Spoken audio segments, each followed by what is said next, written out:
ലളിതാ സഹസ്രനാമത്തിലെ 126வது ശ്ലോകം.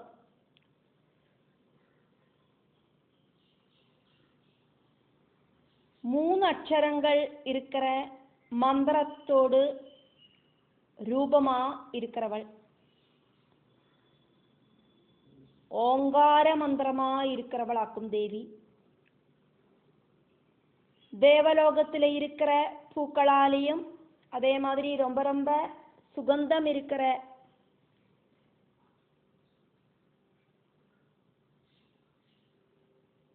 குறிகளாலேயும், சந்தனம், குங்குமம், களபம் இப்படி இருக்கிற சுகந்த திரவியங்களாலேயும் பூஜிக்கப்படுறவளாக்கும் தேவி. கோரோஜன திலகத்தால ரொம்ப அலங்காரம் செய்யப்பட்டிருக்கா தேவி. ஓங்கார ரூபிணியா இருக்கிற உமாதேவியா இருக்கிற தேவி. பர்வத ராஜாவான ஹிமவானோடு புத்திரியாயிட்டு அவதரிச்ச தேவி. சொர்ண கலர்ல திளங்கி நிற்கிற தேவி. கந்தர்வர்களால சேவிக்கப்படுற தேவி. இப்படி எல்லாமாக்கும் வாக்தேவிகள் தேவிய துதிக்கிறார். त्रैक्षरी दिव्यगन्धाढ्या सिन्दूरतिलकाञ्जिता उमा शैलेन्द्रतनया गौरी गन्धर्वसेविता. 7 நாமங்கள் இன்க்ளூடா இருக்கிறதாக்கும் இந்த 126வது ஸ்லோகம்.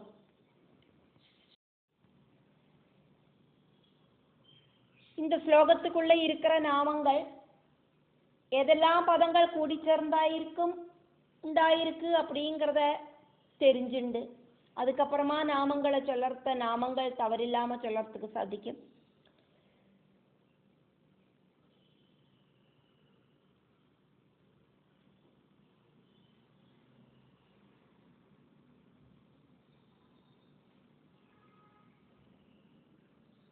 த்ரா த்ரியா சரி,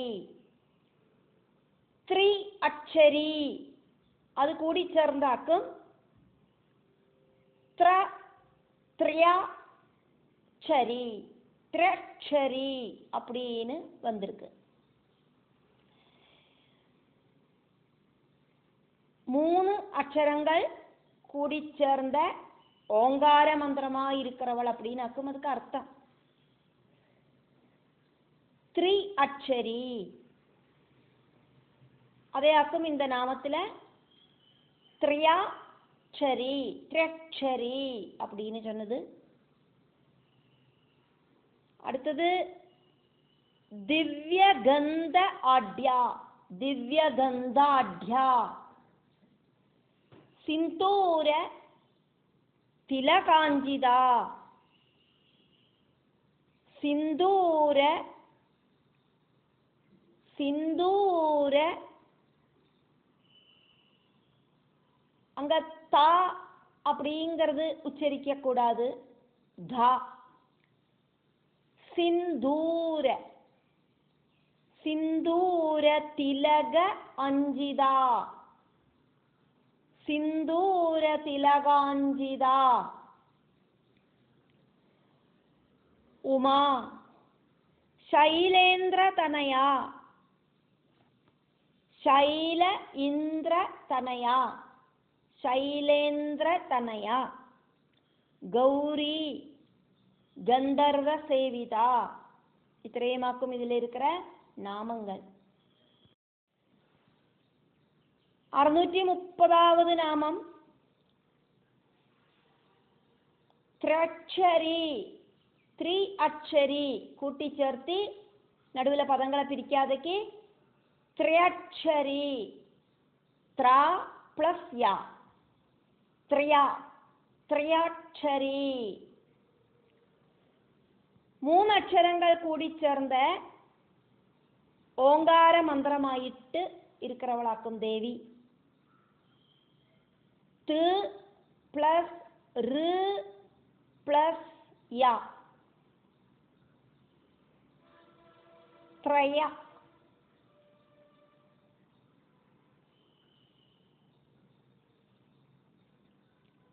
ത്രയക്ഷരി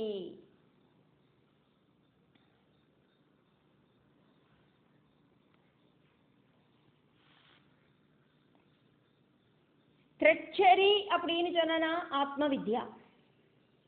ஆத்மவித்ய பிரம்ம வித்யா அப்படின்னு சொல்லப்படுறது. தேவர்களும் அசுரர்களும் யுத்தம் பண்றத தேவர்கள் ஜெயிச்சோன அவளோட திறமையினாலியாக்கும் அவ ஜெயிச்சா அப்படின்னு தேவர்கள் அகங்காரம் அவளுக்கு உண்டாச்சு. அந்த சந்தர்ப்பத்துல அவளோடு அந்த நினைப்பு தவறாக்கும் அப்படிங்கிற விஷயத்தை உணர்த்துறதுக்கு ஆயிட்டு பிரம்ம வித்யா உமா ஹைமவதி ஆயிட்டு தேவர்களுக்கு முன்னால பிரத்யட்சப்பட்டா அப்படின்னு கேனோபனிஷத்துல சொல்லப்பட்டிருக்கு. தேவி பாகவதத்துல துவாதச ஸ்கந்தத்துல 8வது அத்தியாயத்திலையும் இது சொல்லப்பட்டிருக்கு. பரீட்சித்தோடு புத்திரனான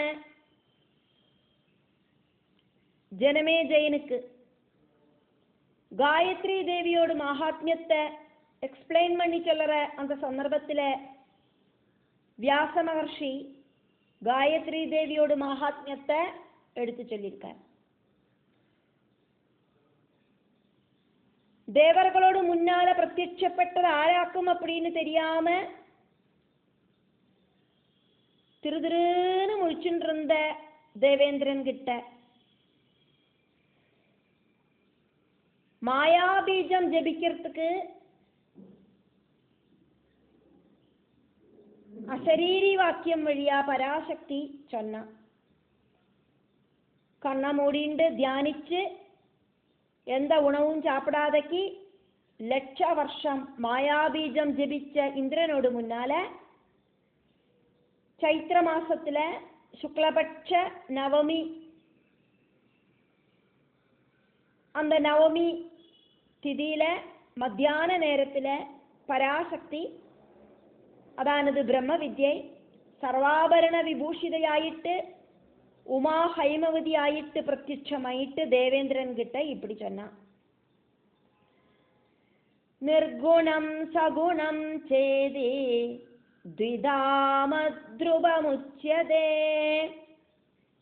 நிர்குணம் மாயயாஹீனம் சகுணம் மாயயாயுதம். தேவி பாகவதத்துல 12வது ஸ்கந்தத்துல 8வது அத்தியாயம். நிர்குணம் அப்படின்னும் சகுணம் அப்படின்னும் தெரியப்படுற 2 ரூபங்கள் எனக்கு இருக்கு அப்படிங்கிறத நீ தெரிஞ்சுக்கோ இந்திரா.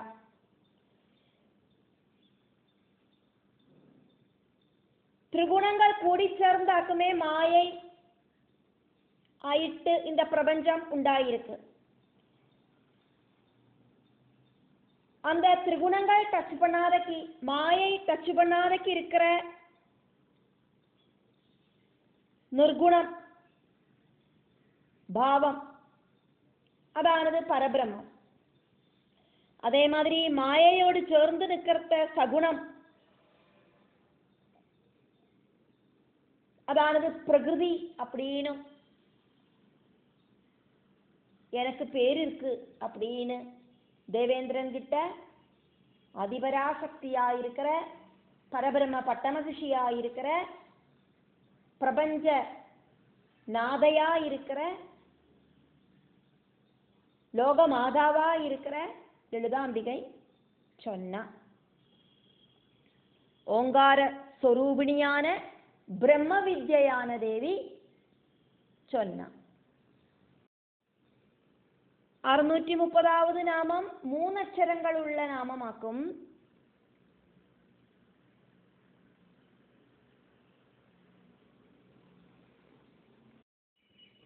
അറുന്നൂറ്റി 31வது നാമം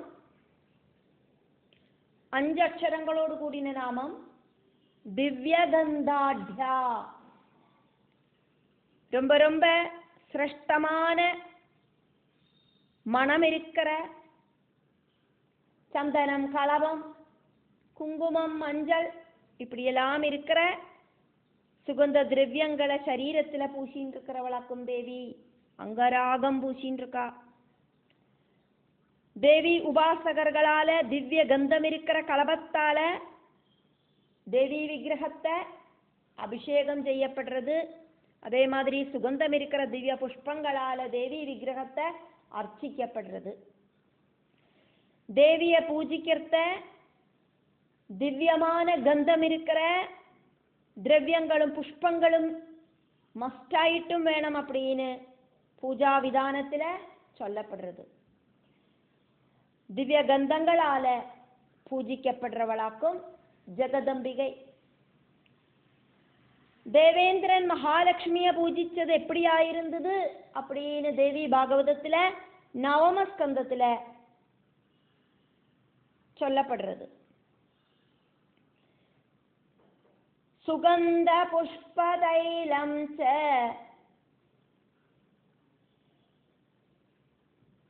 சுகந்தாமலகேவலம். சுகந்த புஷ்பங்களிலேருந்து எடுத்த தைலம், ரொம்ப ரொம்ப திவ்யமான சுகந்தம் இருக்கிற நெல்லிக்காயோடு ஜூஸு இதெல்லாம் உபயோகிச்சு தேவிக்கு அபிஷேகம் பண்ணின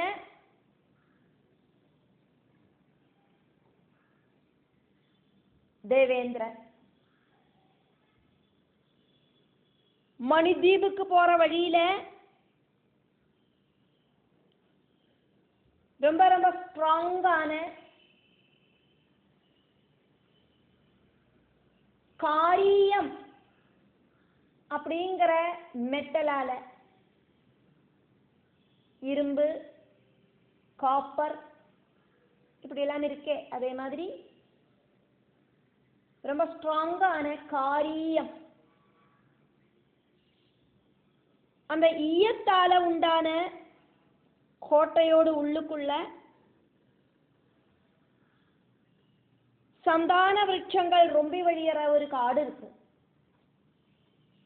அந்த விருட்சங்களோடு பூக்களிலேந்து உண்டாகிற சுகந்தம் 10 யோஜனை வரைக்கும் பறந்து கிடக்கு. சுகந்த புஷ்பங்களும் சுகந்த திரவியங்களும் தேவிக்கு பிரியப்பட்டதாக்கும் அப்படிங்கிறது இந்த ஒரு வர்ணனையாலேயே நம்மளால தெரிஞ்சுக்கிறதுக்கு சாதிக்கும். சுகந்த புஷ்பங்களிலேந்து எடுத்த தைலமும் சுகந்த நெல்லிக்காய் ஜூஸும் இதெல்லாம் உபயோகிச்சு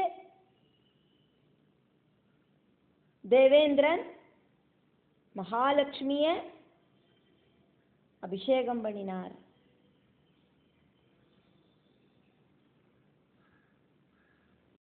അറുന്നൂറ്റി 32வது നാമം.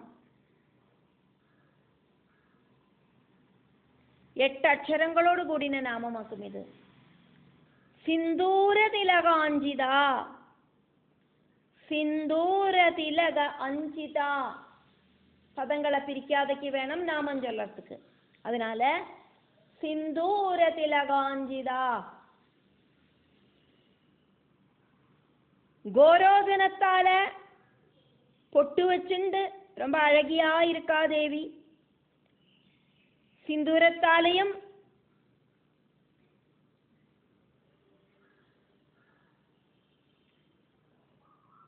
பொட்டு வச்சுட்டு இருக்கா.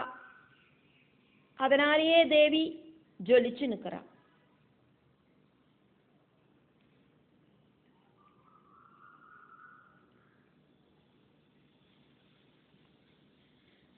சிந்தூர திலகம் அப்படின்னா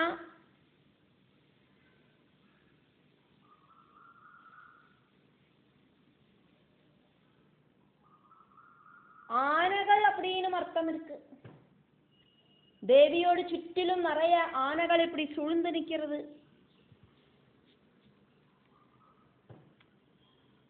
சிந்தூர திலகம் தெரிச்சு அழகாயிருக்கிற தேவி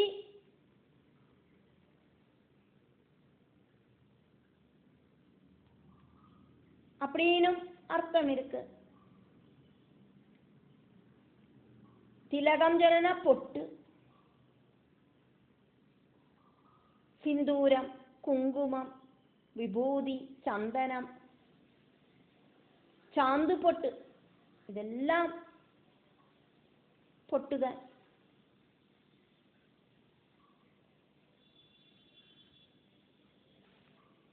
ലളിതാംബികയോട് தியான ஸ்லோகத்துல ലളിതാംബിகை தேவியோட நெற்றியில கஸ்தூரி குங்குமம் இதெல்லாம் தெரிச்சுருக்கா.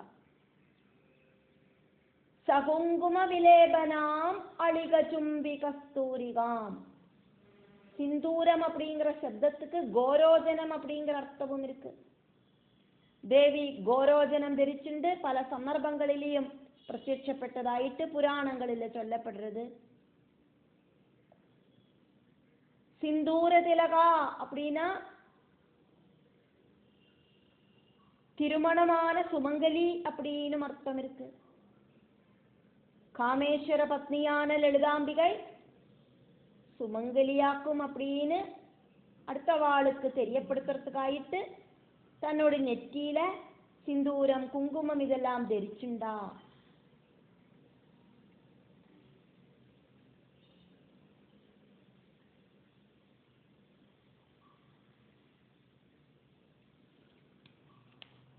സുമംഗലികൾ കന്യകകൾ എല്ലാം ഒരുപോതും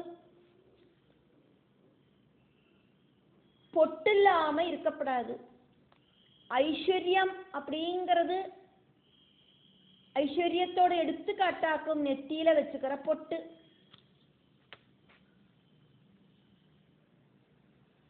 பிளாஸ்டிக்கால ஒட்ட வச்சுக்கிற ஸ்டிக்கர் பொட்டை இங்க சொல்லலை. സിന്ദൂരമോ കുങ്കുമമോ എല്ലാം ധരിച്ചുക്കലാം. ചാന്തുപൊട്ട് ഇതെല്ലാം ധരിച്ചുക്കലാം. ഐശ്വര്യത്തോട് ഒരു സിംബോളാക്കും இந்த நெத்தியில வச்சுக்கிற பொட்டு. நெத்தியில பொட்டில்லாதக்கு சுபகாரியங்கள் செய்யப்படாது. இப்படின்னு எல்லாமாக்குமே நம்மளோட முன்னோர்கள் நம்மளை படிப்பிச்சிருக்கா.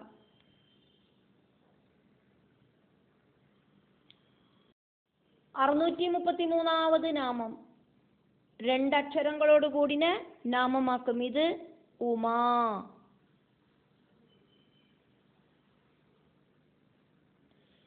ஓங்கார ரூபிணியா இருக்கிற தேவி.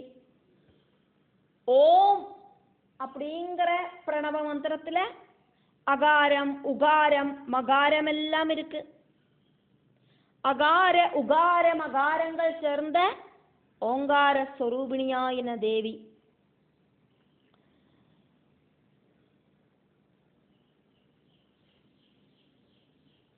ശിവനോട് ശക്തി അതിപരാശക്തിയാക്കും. ഊ ചനന ശിവൻ, മാ ചനന ശക്തി.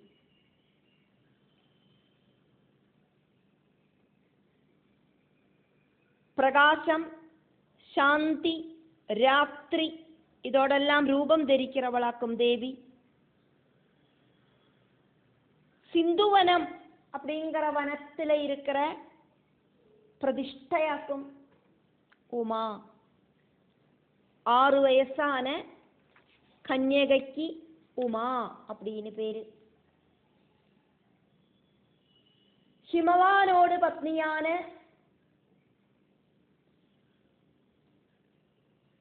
മേനാദേവി തന്നോട് പുത്രി പരമശിവനെ കണവരായിട്ട് കിടக்கிறதுக்காയിട്ട് കഠിന തപസ് செஞ்சதை பார்த்து ദുഃഖിച്ച. പുത്രി തപസ് ചെയ്യற இடத்துக்கு போயிட்டு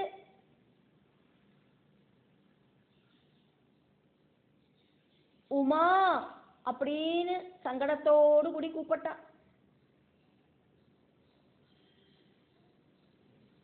இங்க உ அப்படின்னா பாசம், அன்பு. பாசத்தோடு கூடிட்டு மா அப்படின்னு சொன்னா. இப்படி செய்யாதே குழந்தை, இந்த மாதிரி கடின தபஸ செய்யாதே.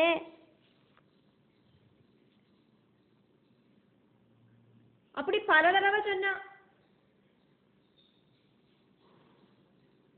உ மா உ மா அப்படின்னு. இந்த ஒரு சம்பவத்துக்கு அப்புறம் பார்வதி தேவிக்கு உமா அப்படிங்கிற பேரு கிடைச்சது.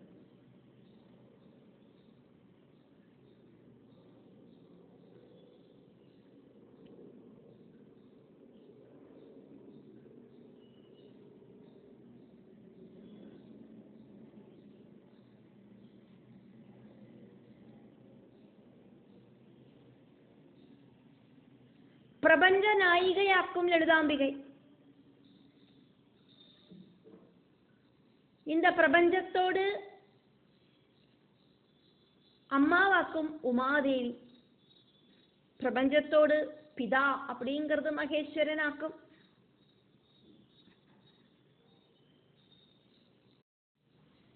അറുന്നൂറ്റി 34ാவது നാമം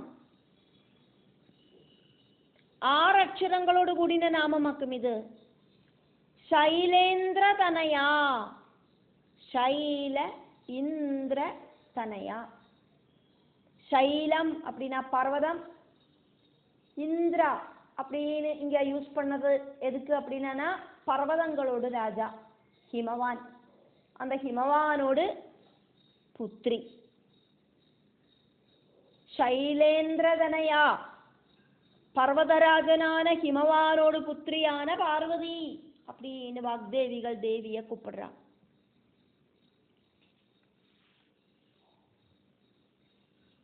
பர்வதராஜ ശൈല இந்திரன், ശൈലേന്ദ്രൻ. பர்வதராஜாவான ஹிமவானோடு புத்திரியாக்கும் பார்வதி தேவி.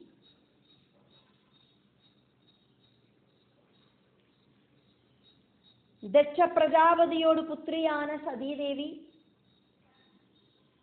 പരമശിവനെ കണവരായിട്ട് സ്വീകരിച്ച സതീദേവിയോട് അപ്പാവാന ദക്ഷനുക്ക് அந்த திருமணத்துல கொஞ்சம் கூட விருப்பமும் இல்லை. அதனால பொண்ணோடு கணவரான பரமசிவனை பரமேஸ்வரனை இன்சல்ட் பண்றதுக்கு துணிஞ்சு விஸ்வஸ்ரக் அப்படிங்கிற ஒரு யாகம் நடத்துறதுக்கு தீர்மானம் பண்ணினார் தட்சன். அந்த யாகத்துல பார்ட்டிசிபேட் பண்றதுக்கு எல்லா தேவர்களையும் இன்வைட் பண்ணினார். பரமசிவனையும் புத்திரியான சதீதேவியையும் இன்வைட் பண்ணலை. எல்லாரையும் கூப்பிட்டுட்டு ஒருத்தரை கூப்பிடலை அப்படின்னா அது ஒரு இன்சல்டேஷன் ஆக்கும். ஆனா அப்பா நடத்துற யாகத்துல பார்ட்டிசிபேட் பண்ணணும் அப்படின்னு சதீதேவி பிடிவாதம் பிடிச்சு பரமசிவன் சொன்னதை கேட்காதக்கு தட்ச யாகசாலையில வந்து சேர்ந்தா. தட்சன் நடத்துற அந்த யாகசாலையில வந்து சேர்ந்தா. அங்க பரமசிவனுக்கு சமர்ப்பிக்க வேண்டின ஹவிசு தட்சன் கொடுக்காதத பார்த்துட்டு யஜ்ஞபாகம் பரமசிவனுக்கு கொடுக்காதத பார்த்துட்டு சதீதேவியோட மனசு சங்கடப்பட்டது. கணவரை இன்சல்ட் பண்ணின அந்த இடத்துல சதீதேவி தன்னோடு யோக சக்தியால சரீரத்திலேந்து அந்த ஜீவனை வெடிஞ்சா. சரீர தியாகம் பண்ணினா.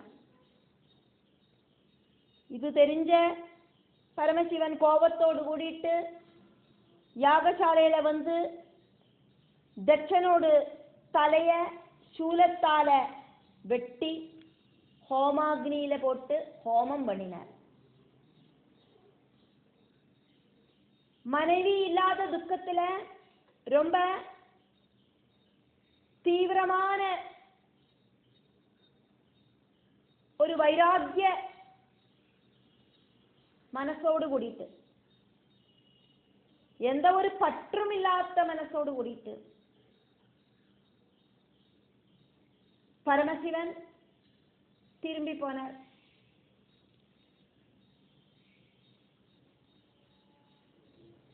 தேவர்களை துரோகிக்கிற தாரகாசுரனை வதிக்கணும் அப்படின்னா அதுக்கு பரமசிவனோட புத்திரனே வேணும். தேவர்கள் பராசக்தியிட்ட சங்கடம் சொன்ன சதீதேவி ஹிமவானோட புத்திரியாயிட்டு புனர்ஜனிப்பட அப்படின்னு சதீதேவி பரமசிவனை திருமணம் பண்ணிட்டு அதுல ஒரு புத்திரன் உண்டாகும் அப்படின்னு அந்த புத்திரன் தாரகாசுரனை வதிக்கிறதுக்கு திராணி இருக்கிறவராயிட்டு மாறுவர் அப்படின்னு பராசக்தி தேவர்கள் கிட்ட சொன்னான். அதுக்கு தகுந்த மாதிரி சதீதேவி ஹிமவானோட புத்திரியாயிட்டு புனர்ஜனிச்சு பார்வதி அப்படிங்கிற பேரில ரொம்ப ரொம்ப ஃபேமஸ் ஆனா.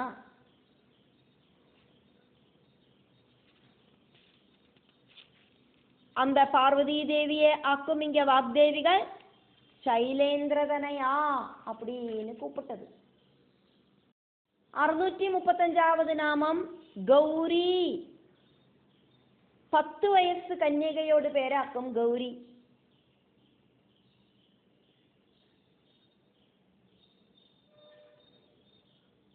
சொர்ண கலர்ல திளங்கி நிக்கிற கௌரி.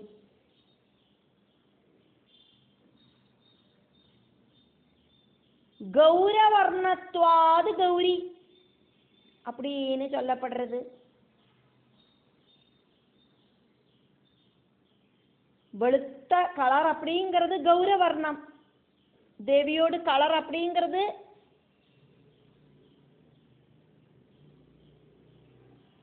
சொர்ண கலர் அப்படின்னு சொல்லலாம், வெள்ளை கலர் அப்படின்னு சொல்லலாம்.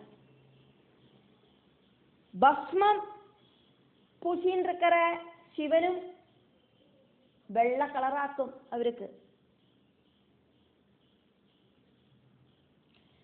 தபசே குருதே இது கௌரி அப்படின்னும் ஒரு டெஃபினிஷன் இருக்கு.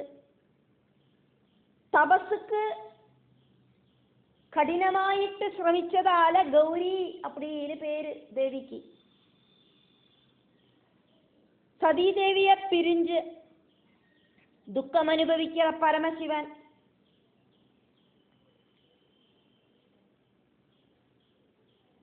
தன்னந்தனியா உட்கார்ந்து தபசு பண்ணிட்டு இருக்கார். பரமசிவனோட அந்த தீர்மானத்தை பார்த்து தேவர்கள் எப்படியாவது இந்த பரமசிவனோடு மனசுல மறுபடியும் திருமணம் பண்ணிக்கணும் அப்படிங்கிற ஆசைய உண்டாக்கணும் அப்படின்னு சொல்லிட்டு காமதேவனோடு ஹெல்ப்ப கேட்கிறார். பரமசிவனோடு மனசுல காமத்தை உண்டாக்குறதுக்கு காமதேவன் முயற்சி பண்ணினார். பரமசிவன் தன்னோட 3ஆம் கண்ணால காமதேவனை சுட்டெரிச்சார். இந்த டைம்லியாக்கும் ஹிமவானோடு புத்திரியாயிட்டு சதீதேவி பார்வதி அப்படிங்கிற பேரில புனர்ஜனிச்சது. பரமசிவனையே கணவராயிட்டு கிடைக்கணும் அப்படின்னு ரொம்ப ரொம்ப ஆகிரகிச்சுண்டு சின்னஞ்சிறு பாலிகையா இருக்கிறதையே பார்வதி அதிகடினமாயிட்டு தபசு செய்யறதுக்கு தீர்மானம் பண்ணினான். ஹிமவானும் பத்னியும் புத்திரிய அந்த முயற்சியிலேந்து மாத்திரத்துக்கு ரொம்ப ரொம்ப ஃபோர்ஸ் பண்ணினான். இருந்தும் அவளோடு சிரமமெல்லாம் பிரயோஜனம் இல்லாம போயிடுத்து. பரமசிவனை கணவராயிட்டு கிடைச்சே ஆகணும் அப்படின்னு தபசு செஞ்சா தேவி. அப்படி அந்த பார்வதி தேவியை எல்லாரும் கௌரி கௌரி அப்படின்னு கூப்பிட்டு அப்ரிசியேட் பண்ணினான். 636வது நாமம் கந்தர்வ சேவிதா. கந்தர்வர்களால சேவிக்கப்படுற தேவி. 6 அக்ஷரங்களோடு கூடின நாமமாக்கும் இது.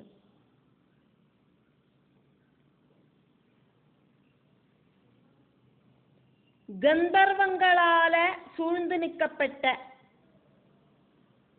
கந்தர்வங்கள் அப்படின்னா குதிரைகள் அப்படின்னு அர்த்தம் இருக்கு. கந்தர்வங்களால சூழ்ந்து நிற்கப்பட்ட, குதிரை மேல ஏறிண்டு உட்கார்ந்து இருக்கிற, அஸ்வாரூடையா இருக்கிற தேவியா இருக்கிறவள் அப்படின்னு அர்த்தம் இருக்கு. கந்தர்வர்களால சேவிக்கப்படுறவளாக்கும் லலிதாம்பிகை. காம் தாரயதி இதி கந்தர்வஹா.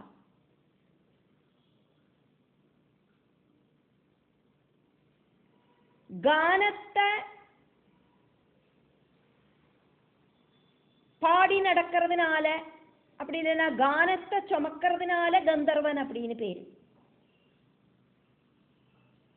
அந்தரீட்சத்துல சூஷ்ம ரூபத்துல இருக்கிறவாளாக்கும் கந்தர்வர்கள். கானம், சங்கீதம் இதிலெல்லாம் ரொம்ப எபிலிட்டி இருக்கிறவாளாக்கும் இவா. கந்தர்வர்கள் லலிதாம்பிகைய அழகான கானங்கள் பாடி சேவிக்கிறா அப்படின்னாக்கும் சொல்லப்படுறது. நன்னாயிட்டு பாட்டு பாட தெரிஞ்சவாள கான கந்தர்வர்கள் அப்படின்னு சொல்லப்படுறது.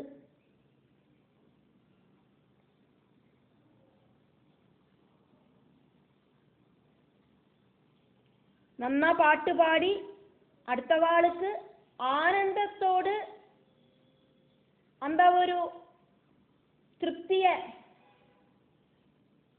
கொடுக்கிறவா கந்தர்வர்கள். தைத்திரிய உபனிஷத்துல பிரம்மானந்த வல்லியில மனுஷ்ய கந்தர்வர்களை சம்பந்திச்சும் தேவ கந்தர்வர்களை சம்பந்திச்சும் எல்லாம் சொல்லப்படுறது. பிதர்களோடு கீழையாக்கும் இவாளோட ஸ்தானம் நிச்சயிக்கப்பட்டிருக்கு.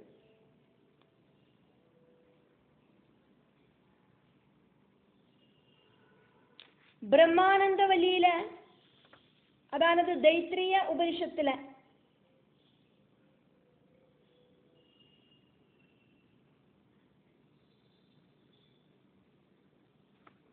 எட்டாவது அனுவாகத்துல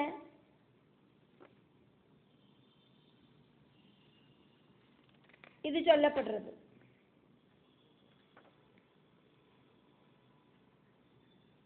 ரொம்ப திருடகாத்திரமா இருக்கிற, நல்ல ஸ்ட்ராங்கா இருக்கிற ஒரு யுவாவு, என்ன வேலை பண்றதுக்கும் திராணி இருக்கிற, எபிலிட்டி இருக்கிற யுவாவு, ரொம்ப கவனம் இருக்கிற, ரொம்ப புத்தி இருக்கிற, ரொம்ப ஞானம் இருக்கிற, ரொம்ப சக்தி இருக்கிற, சரீர பலம் இருக்கிற, மனோபலம் இருக்கிற யுவாவு, சல் சுபாவம் இருக்கிற யுவாவு, தைரியத்தோடு கூடிட்டு கர்மங்கள் அனுஷ்டிக்கிற யுவாவு. அப்படி ஒருத்தருக்கு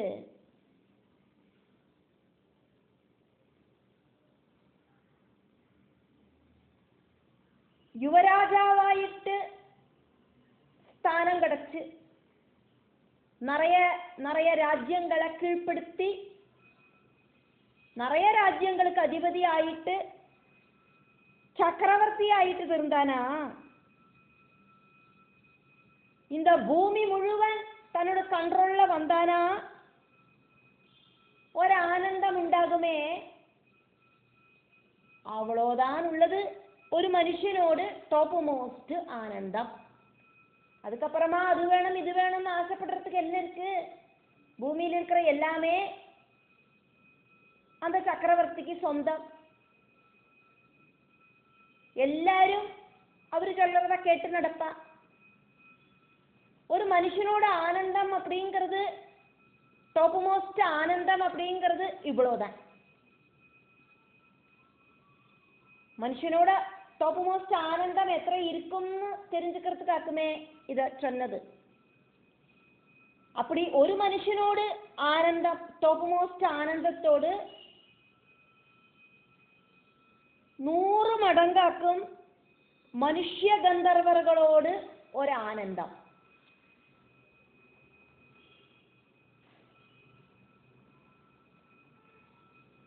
எந்த விதமான ஆசைகளும் இல்லாத ஞானிக்கும் இப்படி ஒரு ஆனந்தம் இருக்கு. மனுஷ கந்தர்வர்களோடு ஆனந்தத்தோடு 100 இரட்டியாக்கும் தேவ கந்தர்வர்களுக்கு உண்டாகிற ஆனந்தம்.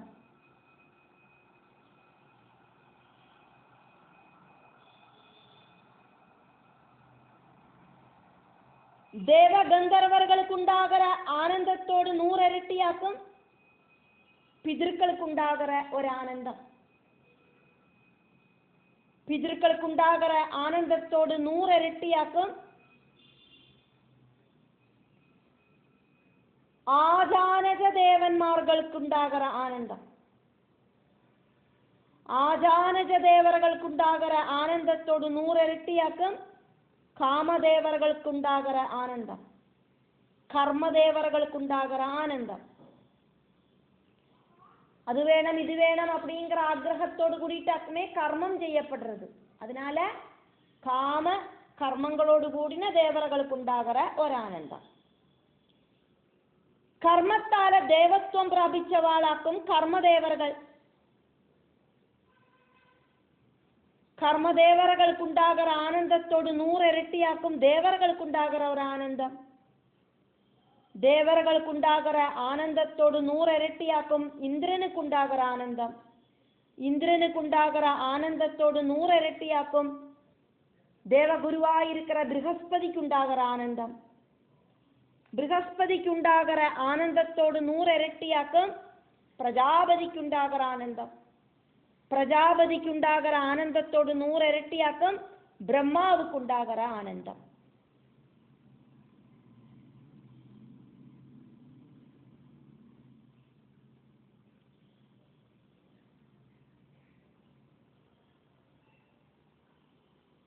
கந்தர்வர்கள் தேவலோகத்தில இருக்கிற காயகர்களாக்கும் அப்படின்னு ഇതിഹാസ പുരാണങ്ങളിൽ വർണ്ണിക്കപ്പെടുന്നത്. മനുഷ്യലോകത്തിലേന്ത് ഉയർന്ന് ഗന്ധർവர்களானவ மனுஷ கந்தர்வர்களும் தேவலோகத்தில இருக்கிற கந்தர்வ இனத்தில இருக்கிறவா தேவ கந்தர்வர்களும் ஆக்கும். പിതൃലോകം മനുഷ്യലോകത്തെ വിട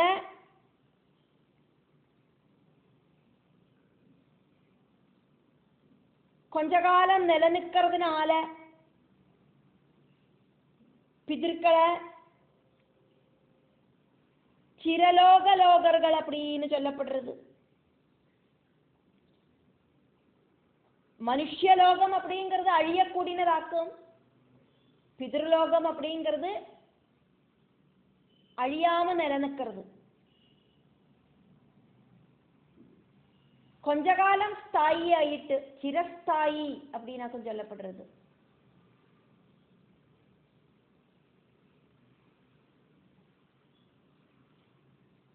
സ്മാർത്ത കർമ്മവിശേഷങ്ങളാല ദേവസ്ഥാനം പ്രാപിച്ചവാളയാക്കും ആജാനജ ദേവர்கள் அப்படின்னு சொல்லப்படுறது.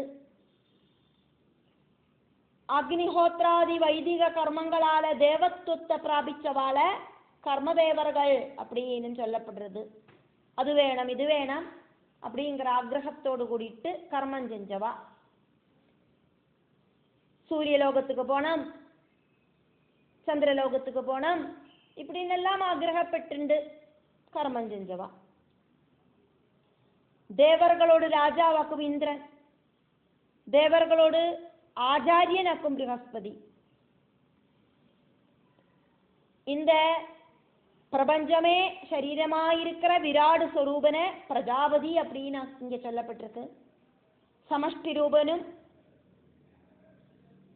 இந்த பிரபஞ்சம் ஃபுல்லா வியாபிச்சிருக்கிற ஹிரண்ய கர்ப்பனையாக்கும் பிரம்மா அப்படின்னு இங்க சொல்லப்பட்டிருக்கு.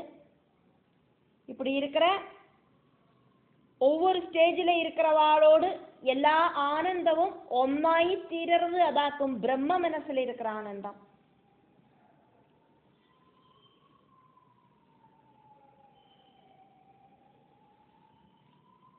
கான கந்தர்வர்களோடு இனிமையான பாட்டு அப்படிங்கிறது லலிதாம்பிகைக்கு ரொம்ப ரொம்ப பிடிக்கும். அதனால கந்தர்வ சேவிதா, கந்தர்வர்களால சேவிக்கப்படுறவளாக்கும் லலிதாம்பிகை அப்படின்னு சொல்லப்படுறது.